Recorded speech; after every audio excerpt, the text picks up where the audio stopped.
حضرت خواجہ معین الدین چشتی کے پاس ایک بوڑھا شخص بڑی دور سے پیدل چل کے کھانا لایا۔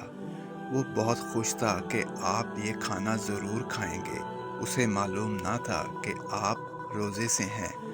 آپ نے اس کا دل رکھنے کے لیے روزہ توڑ دیا۔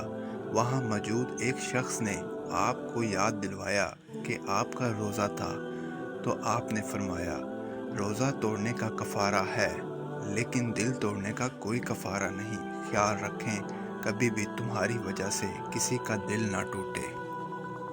بھائیوں نے یوسف کو مارنا چاہا مگر ناکام رہے۔